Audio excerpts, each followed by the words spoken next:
Interesting matchup tomorrow. You're coming off a big win. Obviously, you got another more big games coming up. What is it about this game Wednesday and in Duquesne that you hope you guys can kind of keep building this momentum here? With what's ahead. Well, it's always about the response, and you got to respond to the good things as fast as you respond to the bad things, and that's the season. That's the basketball season, and the way you respond is you get back to your basics, you get back to your culture, you get back to your hard work. That this team, like I said before, when we get together, we've been doing a good job of getting better, and we got to hold each other to that standard, and we got to keep fighting for that every day of practice. And because I've seen a lot of growth in this team in the last month or whenever, but it does seem like when we get together we make progress, and that's what you got to be able to, okay, that was great, we made progress there, and then we got to build on that. What's the key to just avoiding a trap game? I mean, this almost feels like the perfect opportunity for you guys, and not that you will, but you could fall into a trap game. Well, I don't know. I mean, that can sometimes be a cliche. This is like you want a road league game, and now you got a home game. You got a big win on the road in league, and now boom, 3 days later, 4 days later, you got a big home game. So that's how you're approaching it. Is that's what league is. That to be able to be consistent night after night, because you're going to play good teams everywhere you turn, and that's what we have Wednesday. We have a really good team with tough players and guys that can get buckets, and so that always requires your best games, and that's what good teams can do, is that consistency to go, Saturday, Wednesday, Saturday, Wednesday, Saturday, Wednesday for 10 weeks, and so I think that that's kind of how we're approaching this. What did that win just do for the confidence of guys? I mean, I know they played with USC, played with NC State, but just couldn't get over that hump. To get one at Butler and to see what they are capable of doing, how does that kind of change the mindset, I guess? Or well, winning's a habit, but so is, unfortunately, losing can be a habit too. And so you want to break those habits when you don't want, like I said, we're not into moral victories. It's a zero-sum game. You either get the job done or you don't. And so, we didn't want to come away with that, like, oh, we played great and, we kept it close and anything like that. We were there to accomplish the mission, and that's easier said than done. And you got to manage the end of the game the right way. And I thought we did a lot of good things, especially being able to get stop after stop after stop down the stretch of that game, and that's what won us the game. And then we did a good job, getting the ball, getting the rebound, getting it to the free throw shooters, all the little things that it takes to finish a game. Yeah, I was talking to DA yesterday, and he said, maybe in that first game they thought you'd be an offense that would just outscore people, and what they learned there is that no, we have to be good at defense and get stops, and when it comes down to it, against Butler, you guys right.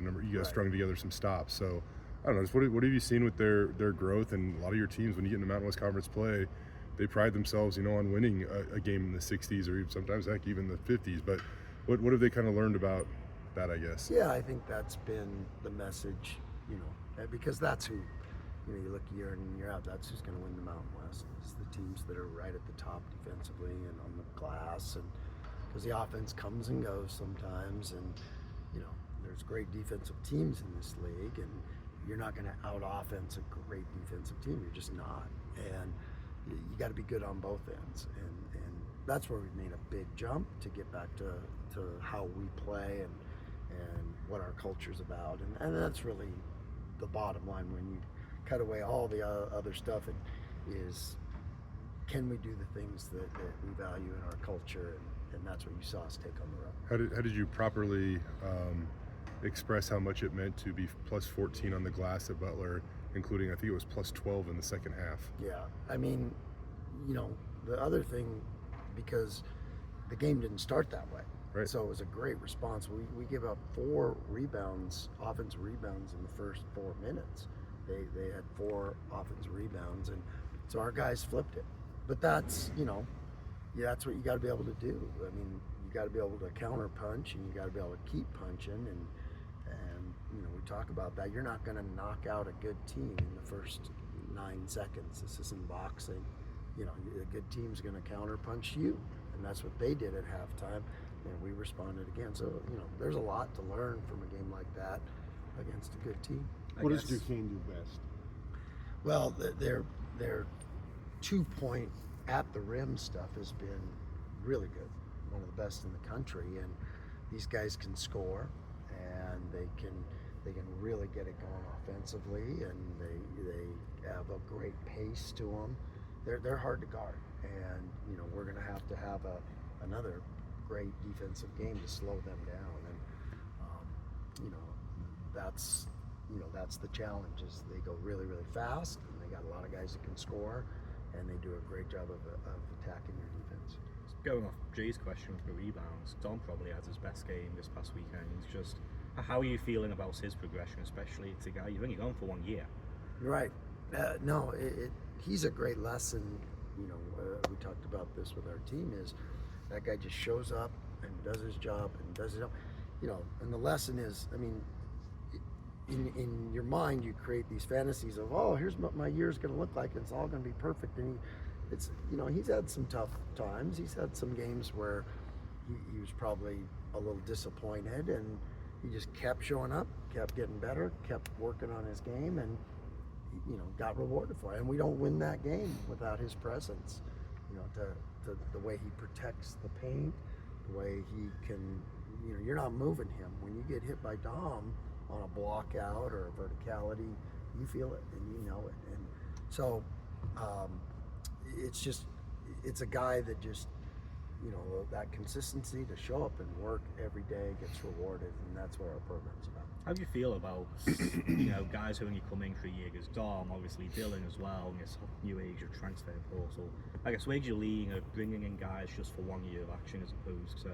But the thing about Dom is we've had him for 2. Well, I guess because we had him as a red shirt, and so we really got to know him and what a great person he is, and how intelligent he is, and what a good leader he is because of his day to day, and he just was such a good fit. And so for him, I think he really benefited to see it all, just process things. So he knew what to expect. So, 2 years with Dom has been really valuable, and to have, we knew what we were losing with some great bigs, and to have him sitting there as an ace in the hole really made a difference. Dylan has shot 39 free throws this year.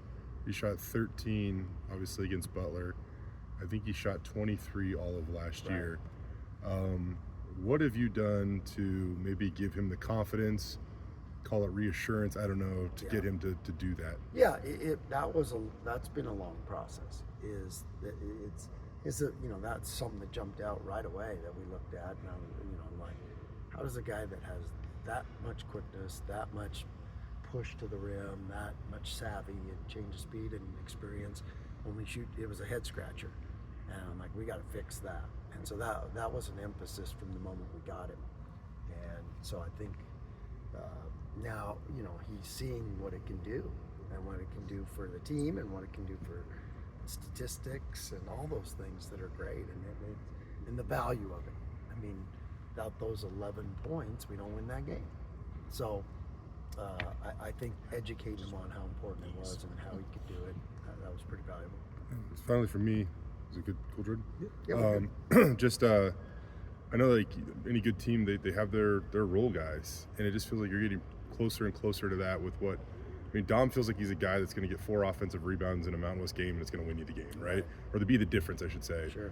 Peanut starts to really, it seems like he's really starting to lean into his role. Yep. AG's picking up dudes 94 feet and allowing, Dylan to maybe take a break off the ball. Like, how much do you feel like you are getting closer and closer to defining the roles you want to see out of this team? No, and the development of all these guys, the value of practice. Like I said, all those guys you named have been showing up and getting better and better and better, and there's a few others that you didn't name that I know what they can get to, and that's our job as coaches. That's their job with each other, to hold each other accountable to the process and loving it. And they, and that's what some success helps you make them understand that. Like, then they get excited about it. I get excited to coach them when I see those guys making that progress, that we had the vision, like, hey, this is the vision we have for you. And then when they're starting to do it out there, and then they feel it and see it, think it gets them excited, and they're excited to get back out here and get better. I know you'll probably laugh at this question, but you're already back on Joe Lenardi's bubble. go. But I mean, I guess the bigger picture is just, it was, you know, everyone wanted to make a big deal about the first game of the season, but it's a 6-month season. There's 30 plus games. Teams get better. They lose games. Like, I guess, are you guys showing now that there's a lot of season left, and just because you lose a game or two, like, it doesn't change your season, and you have a lot of goals ahead? And that's why you schedule hard, you know, because you get more opportunities, and you get, I mean, you know, everything you want is, you know, like I said, Spencer and I have had some good talks about this kind of stuff, and say that's what's neat to see them have the success, because, you know, when you just break it down, it really is everything you really want is on the other side of hard, and on the other side of hard work, and on the, you know, other side of a little bit of suffering sometimes, and that's what a season brings you. So if you can approach that the right way, you know, you always hear me talk about the valley of death. If you can approach that the right way, that's what makes you better. And the teams that haven't gone through that or don't go through that are heading for that at some point. So, you know, I think it's made us a better, stronger team, and that's shown up on the floor already.